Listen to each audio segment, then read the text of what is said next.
What's going on, guys? Welcome back to Winter Wolf's Den for a wrap-up of 2022. Thanks a lot for checking out the channel this year, guys. Really appreciate it. I've had a blast starting up a channel and talking about some of these shows that have come down the pipeline this year.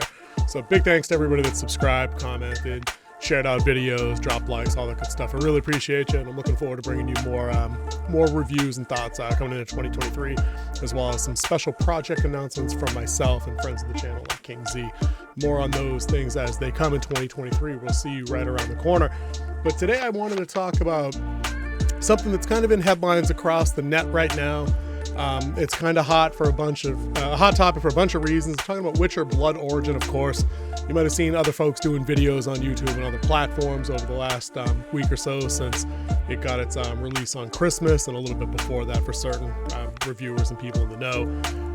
Show's getting a lot of press for a lot of reasons. I mean, obviously you've got the Henry Cavill angle, not that he's on the show, but he's adjacent to it, as this is a spin-off of his show that he recently announced that he will no longer be participating in after the coming season 3 of that show. And we also have allegations that this particular show and its production team have stolen artwork from an artist that looked pretty spot on. You can find the article on that elsewhere online. And just for a bunch of other myriad reasons, that basically we knew this show was going to get dunked on up front because it kind of falls into a lot of the same pitfalls that a bunch of other franchise, high-profile IPs have kind of fallen into over the last year. Shows like Rings of Power, Kenobi, Willow recently sadly fell into that kind of pitfalls. What I'm talking about mostly is that you've got writing teams that they take established IPs and they want to put their own stamp on it instead of developing their own content or their own IPs or their own kind of creative writing projects. That they buy licenses and rights to other things, and they think they can update them for modern audiences, so that they're capable of creating spin-offs, or that they're capable of fleshing out the lore into other elsewhere kind of stories and things like that. And for the most part, these shows come up as a bust. But the problem that I think they have most, and I think this is case in point for Witcher Blood Origin, is that if these shows just came out and were allowed to sink or swim on their own merit, they wouldn't get half the backlash they get. Now, they probably get laughed out of the room just for being bad, but fandom has always dealt with this with crap projects when they come out. That would be nothing new. I mean, the rank and file fan of genre, I think, for fantasy and sci-fi have been dealing with, that we've had hundreds, if not thousands, of these kind of projects come out from the beginning of mass media in the 60s and 70s, like when things like Star Trek and the Twilight Zone were new and coming out. There were always clones and knockoffs. So people have always been harsh on things that are of low quality, and they praise things that are high quality. I think today we've gotten to the point where we're so afraid to have or to green light and pay for on the studio side.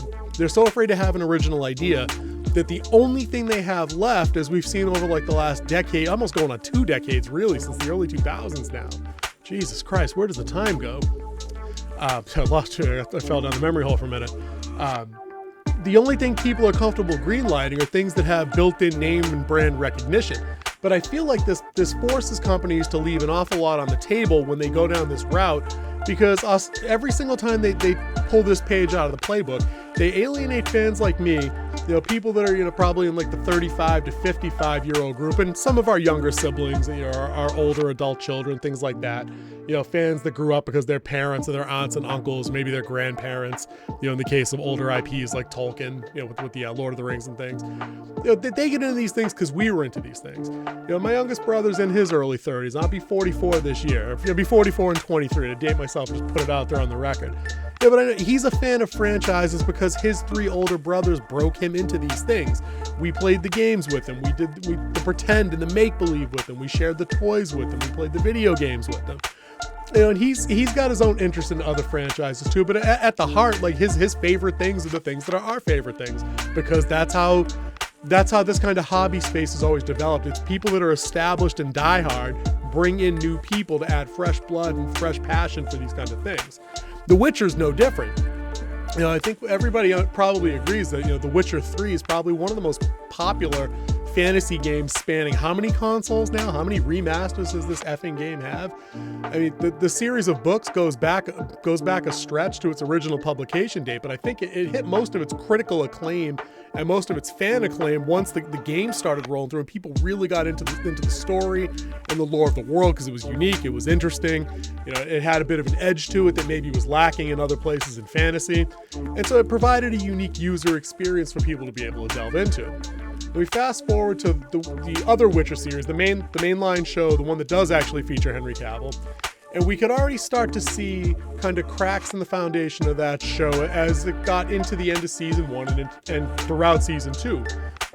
Where they shifted the focus from Henry Cavill's Geralt character into, or Geralt, or however you want to pronounce it. I get the hard G, the soft G, whatever, take your pick, whatever. And focused more on Yennefer and Ciri. And I think a lot of hardcore fans and a lot of casual fans too weren't down for that. And I'm saying, casual fans, kind of referencing a broad scope of everybody, like players, fans that played the game, obviously into Cavill, into the character from the game. They want to back that play. Then you got other fans out there, probably leaning more to the female persuasion side of things. They love their Henry Cavill eye candy, and who can blame him? The guy's adorable. I mean, he's the hottest dude on the planet. I think he just won People Magazine's Sexiest Man Alive again. And the dude's a good-looking dude. There ain't no ifs, ands, or buts about that. Get over yourself, guys. It's okay. But when you start putting him in the corner and you bring the focus to other characters that aren't held in that kind of regard, interest starts to drop off. When you start to add commentary from former writers of the show, and even a little bit from Cavill himself, where these guys are telling you, yeah, they're taking the show in directions we're not a fan of, and I'm not sure I'm going to be interested in sticking around for as long as I'd initially said. Because if you guys recall, Cavill, when he jumped on board to The Witcher, said he was in it for the long haul, and that could be, 7 to 10 years. All they had to do was, adapt faithfully the source material. And anybody that's followed Cavill for a hot minute knows that this guy's basically the king of fucking nerds. Like, he loves his passion projects. He loves the Superman character. He loves playing The Witcher because he's a big geek king fan of the books, and he knows what he's talking about. The former writer of the show, Bo DeMeo, had similar statements to make, where it seems like the writers of the mainline Witcher series at points actively express dislike and disdain for the source material, and we're taking active steps to write around what they considered, and I hate using the word because it's like jamming a fucking pen into my temple, some of the source material is problematic, and it doesn't make any sense. It's popular, it's found its calling, you're leaving money on the table. And now look at you. I'll do one more fast forward. Ratings for season 2 are down. Hype for season 3 is non-existent now that Cavill's come out and said I'm done after this year. And I think that spilled over into what we're going to talk about today. I'm sorry for the long-winded intro, but it's been a hot minute and I miss you guys.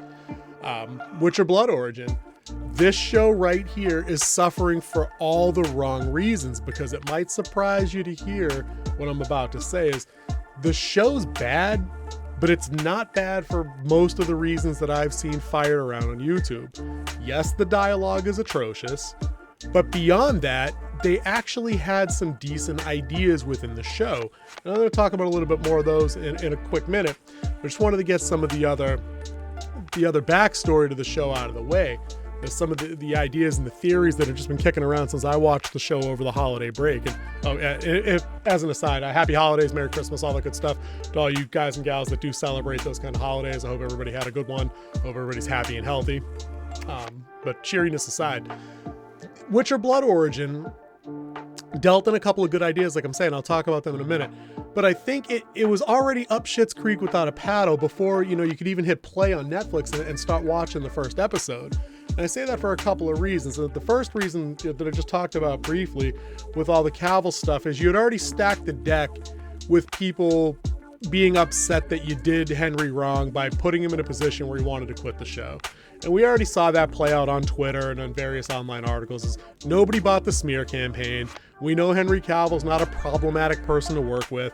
We know he's not out there Me Tooing young girls that are, you know, in a imbalanced power dating relationship. Like, none of that shit's gonna stick. We all know that you guys basically just have thin skin as writers, and you hate the fact that the star of the show was an expert in the source material. So you probably misperceived every single statement he made about correcting your dumbass decision making as him being toxic and difficult to work with, instead of just maybe you respecting source material and getting a job on a fucking show that you actually respected. So with that part out of the way, it kind of makes me sad that this show gets the bad rap that it's going to get just from jump. Because when I look at Rotten Tomatoes and I see low points of this score, and it's hilarious. At one point, like in my thumbnail, the low point rating on the show, I think was like 8% audience. And I have to agree. I think that for the first time ever, the accusation of review bombing probably happened. Because when I watch this show, and I watch Willow, and I watch She-Hulk, and I've watched Netflix's Resident Evil, and I've watched Rings of Power, there's just no way this show gets a lower score than all of those. Yes, the dialogue is trash. It 100% sounds like a cringy group of 7th graders that just learned how to drop an F-bomb, got together and had to include it in every sentence that they wrote, for every scene, in every tone, in every verb form they could come up with. So I get that. But the performances are okay. The story ideas were kind of cool. They had some interesting stuff in there to work with. Some of the sets were okay. The costumes were hit or miss. The score was really good. It gave me, believe it or not, flashes of Lord of the Rings: Two Towers with the Howard Shore score. So it had some upsides, and I don't think it's as bad as people are dunking on. I think people are legit dunking on this show because of the treatment Cavill got, and that's fair. Like, if you want to shit on a company that you think did one of your fan favorites wrong, dude, dunk on them. Like, that's more power to you as the consumer. Like, I'm not here to tell you what to watch or what not to watch. You go knock yourself out. That's not Winterwolf's job. But I think this show absolutely is getting dunked on for that reason. Let me back it up. The other reason I think the show is just getting review bombed, I think for different reasons, I guess, is critic score is also down low. Like this, it's in the 30s, and I can't understand why that would be, because at a glance, everything that this show offers, you know, with the diverse cast that offers, you know, equal representation amongst multiple groups. It even includes, you know, named and dialogue characters that are coping with being hearing impaired and using sign language. So, I mean, it's got all the marks of what would, you know, usually get these people excited, that, you know, there's a lead female character of color. So, I mean, you'd think that all those things are there. So now all of a sudden critics are expressing what they want me to consider journalistic integrity, and they're going to rate a show on its merit. Like, I don't buy it. So I think there's something else going on with the ratings of this show. You know, I'll get this out of the way real quick before I get into some of the other stuff I want to talk about. Is The Witcher Blood Origin woke? And I gotta say no.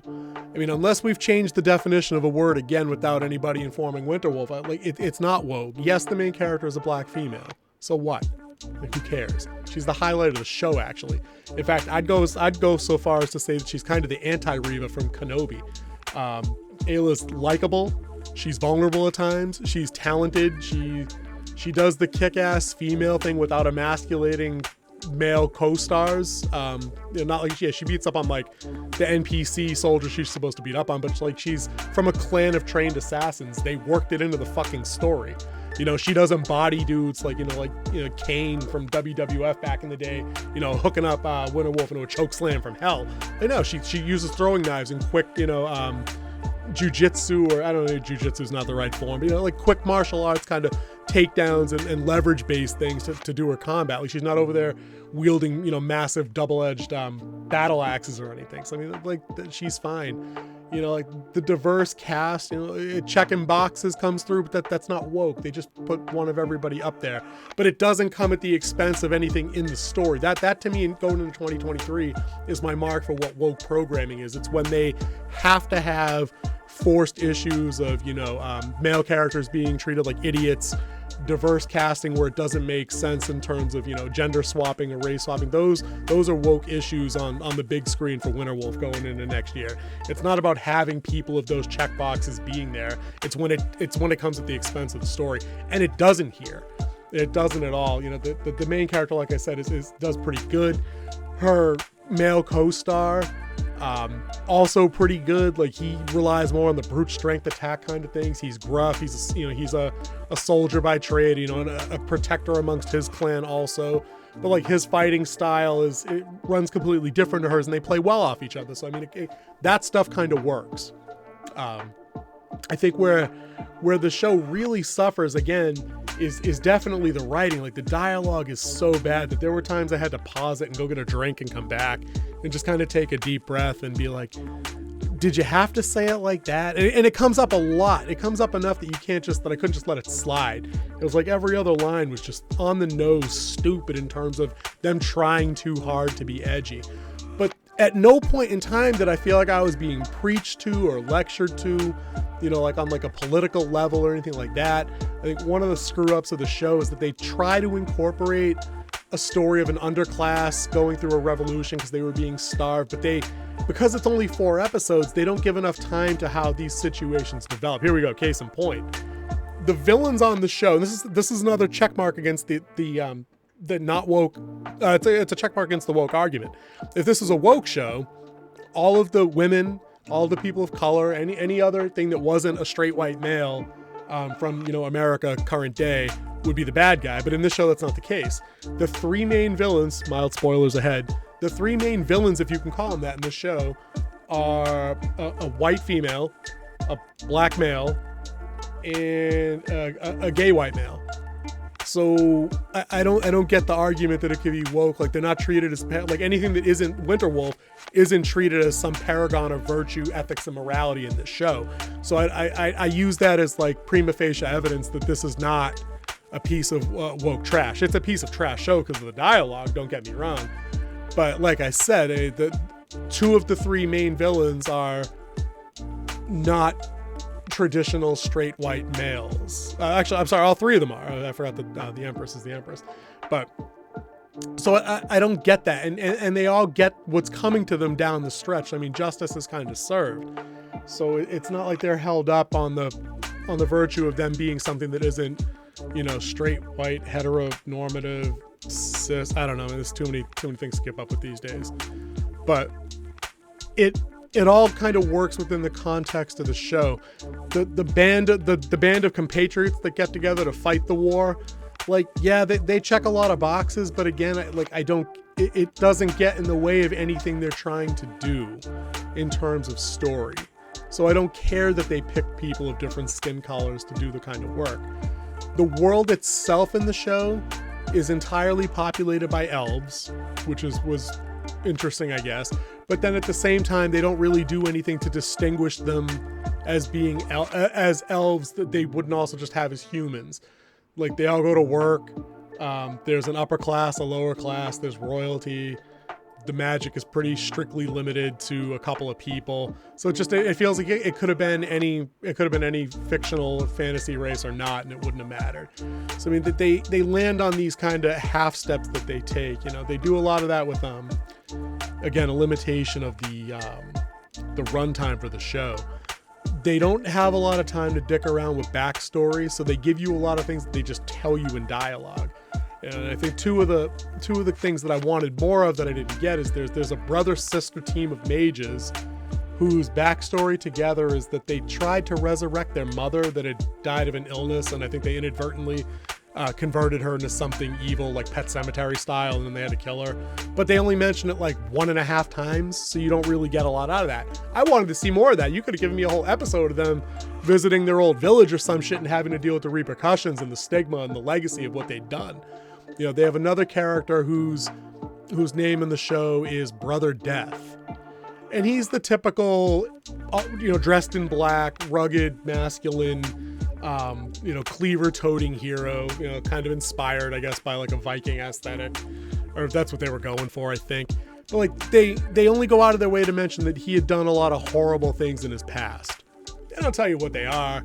We don't get any flashbacks to it that I remember. They mention it briefly as he's explaining to one of the other partners in the group that his love interest in the show was able to look, you know, past all those awful things and, you know, love him for him anyway. Like, again, I maybe we could have had more on, we could have had more with somebody that he had killed. Like, maybe their family is now coming after him for revenge, and then he has to decide whether or not he deserves the pun. Like, there's angles that could have been played here. And that's just with, like, the characters that get added, you know, second to last minute. They just get added to the group in, like, episode 3. You know, Michelle Yeoh's character, and I hope I said that right, it's Yo, I'm sorry, I didn't look it up ahead of time. She goes off on, like, a side quest where it looks like she's betraying, you know, the main group of people. And she's basically, like, undercover hiring, like, a group of sellswords to help, you know, execute the mission of, like, raiding the Imperial City kind of thing. But they introduce a character who she has apparently had, like, a backstory with, you know, a lot of previous dealings as sellswords. You know, maybe they've been rivals at one point or enemies and then friends. And just as soon as he's in, he's kind of gregarious. He's kind of funny. I kind of liked him. And then, like, he's gone, like, in a matter of, you know, like 2 or 3 quick scenes. And I'm like, well, where was that guy? He was kind of a funny fuck. Like, where's he? And again, that's just with the B and the C team. We jump up into the A team. Like, both of our main leads, Fial and Ayla, like I said at the beginning, they're both kind of like clan protectors of, like, you know, the royal family from each of their relative nation states that they came from. And they both basically confess to having done awful things in the service of their respective crowns. And I'm like, but we get to see a flash of that, like one split second for Ayla. And I'm kind of like, yeah, but we needed more of that, because it would have offset so well with the good job that they did writing her characters being, you know, kind of remorseful and needing to make amends for some of the things she'd done. And we just don't get any of that. And then when we switch it over from the good guys to the bad guys, and one of the things that the show, it's like they flirt with good ideas and then they don't execute because they didn't have the time, I guess. But, like, basically everybody that's on the bad guys team kind of wants to do right by the people, even though they have their own selfish ambition. So it's like a road to hell paved with good intentions kind of thing. Like, the Empress wants to make use of chaos magic to expand, you know, their dying world into other worlds through a magic gateway that they can open through some, you know, obelisk that some old dwarven obelisk that they've raised, so they can acquire, you know, new lands and resources, because basically their world's on the brink of starvation because of a prolonged war that had been fought between the 3 nation states. So she wants to kind of go do that. I'm like, okay, that's probably a good idea if everybody's about to die. You know, the head mage that, you know, was part of the insurrection that put the Empress in power, he's got the whole chip on his shoulder because he's lowborn but acquired, like, an elevated status within the government and thinks that people are out to get him. He also happens to be the black POC on the bad guy squad there. But they never specifically mention, you know, that anybody looked down on him because of color or anything like that. So again, they didn't really work a woke angle there. And then the conversation he has with the Empress, I'm sorry I'm rambling because there's just a lot popping back into my mind from the show. The conversation he has with the Empress about kind of his motivations is they have this heart-to-heart where basically she's like, he accuses her of having looked down on him because he's lowborn. And then she counters by saying, yeah, but, like, my brother and my father were just going to marry me off to, like, a rival kingdom to make an alliance. So I know exactly how you feel, you know, feeling like you don't have a say in your alliance. Maybe we can fix that by working together. So again, I just don't get the allegations that the show is woke just on the basis of that conversation alone. And then when you throw in, you know, the third kind of villain working with these other two, like, he's the head of the military. He's like the head general. And he says, like, 17 times in 4 episodes, we're running out of grain, the lowborn are starving. And he never really says, and then that means they're going to come kill us. He's basically just expressing concern for, like, the low or the common-born people. And the 3 of them are all trying to reason and balance out, like, what they should do and come to the same conclusion that, yeah, we probably should get the fuck through that gate and go see what we can colonize and bring back in terms of, like, resources and you know, magic and supplies and things like that.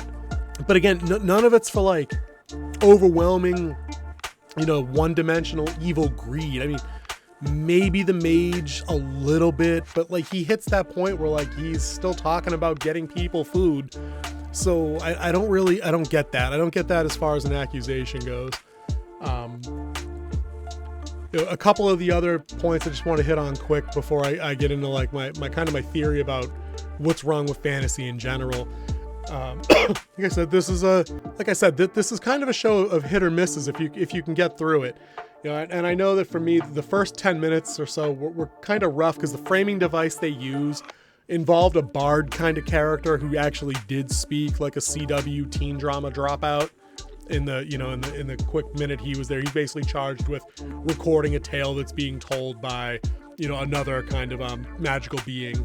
But he says stupid shit in like the 2 minutes he's on screen, where he's caught in the middle of a battle before everything goes slow-mo, and he's charged with writing everything down, and he says dumb things like fuckity fuck and things like that. And I'm like, no guys, that's like, you broke the immersion there. Just like make up something that doesn't remind me of 2022 America, please. Like, that's all I ask out of the dialogue. It's everything wrong with Willow right now, where they're making Beyonce jokes in Willow and shit like that.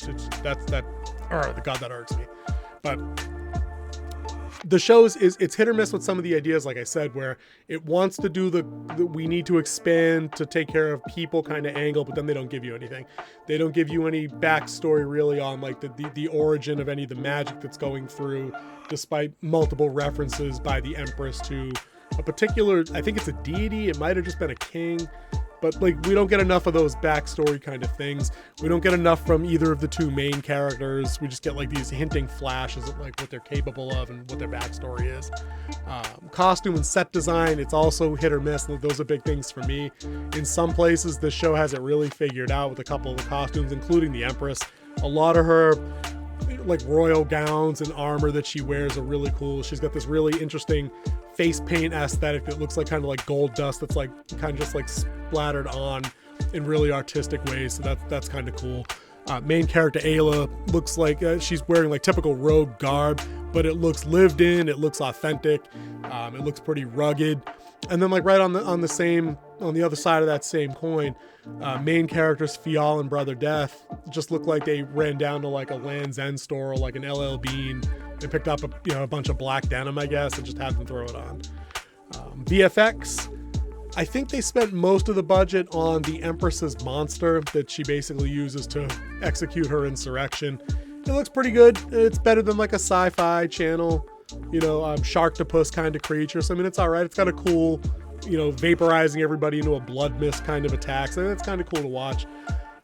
Not a lot of VFX elsewhere. There's a couple of other small spells that they do, but they look generic, like they're VFX packages that I could add on here through like Final Cut or Filmoris. It's nothing impressive. Combat choreography looks okay in most places.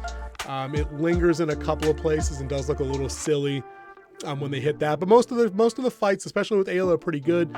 Like I said, that they're full of quick cuts and fast motions. She doesn't body dudes that are 250 pounds like through walls, so I'm kind of like, okay, so she throws daggers at people, and then like she dodged a punch, ducked around a guy, and shanked him in a kidney. Like, all right, that's what I expect from a 115-pound female. That's how she should fight. In contrast, characters like Brother Death and Fial, who are like 6'2", 260, like they're just absolutely crushing people with like sledgehammers and like battle axes and shit. So that works. It's like, it feels valid. It feels authentic. So I guess that stuff works there. Mentioned earlier, the score, I liked it. Good. It hit me in the feels a couple of times. They actually did pull off a couple of good lines of dialogue, about perseverance, things like that.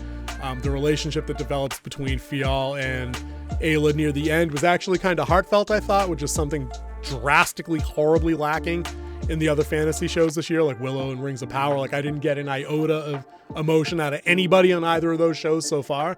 So, I mean, at least these two had some chemistry, and they kind of did the whole enemies to friends and allies to lovers thing. So, I mean, good job for them for pulling that off in 4 episodes. I thought that was okay. And just again, background scoring with like the voiceover was kind of good. Michelle Yeoh does her thing as always. She's always regal. She's always dignified when she's on screen. She takes a pretty good turn as kind of like a cynical mentor type who kind of was spurred by Ayla, who kind of walked out on her training as she was her sword mother, they call it. So I mean, there was enough of a little bit of dynamic there. But again, I could have used more of that, as they could have taken more time to bring those two closer together before they actually reunified and then went on the quest to overthrow the illegitimate government that they quested to overthrow. So that wraps up just kind of my criticisms and just thoughts on the show.